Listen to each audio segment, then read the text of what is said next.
Alright, I installed a new seal. Basically what I did was I took the old one out, drilled it out, and I used a 3-inch PVC coupling. It fits it pretty good. I marked how depth it was.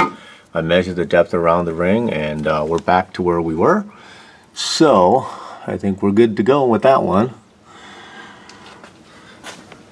Next thing is we're going to install a clutch. The clutch I got is a loop clutch. Got it from Rock Auto.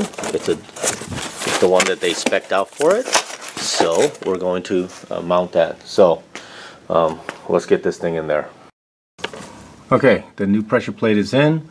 I used new hardware. All these are new bolts. I put Loctite on it, and now what we're going to do is we're going to do the first tightening. We're going to get it down to 19 foot-pounds, and then we're going to do that degreeing. Okay, so let's try that. Okay, and I torqued it down to 19, and I marked all of them for my 120 degree spin now. So now I'm going to do the final torque down at 120 degrees. So good. Okay, so there you are. It's all lined up. Got to 120 degrees. I did it in about 5 steps. I went with 20 pounds, then 40, then 50, then 70, and then I did the final. And so you can see that they're right where that 120 degrees is. So let's put the clutch on.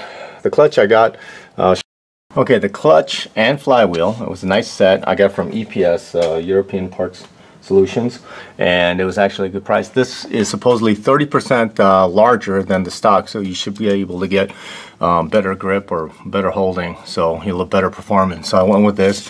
The cost was negligible. It wasn't that big of a difference, so it was actually well worth it. I got brand new hardware for the pressure plate bolts as well, so we're going to put that on next. Okay, all of the new bolts, Loctite and torqued. I got these from Auto House because, well, it was just easy to get them from there. And now I can pull the pilot out, and then it will be ready for the new, transmission to go in. So the clutch is now in. Looks good, huh? Okay.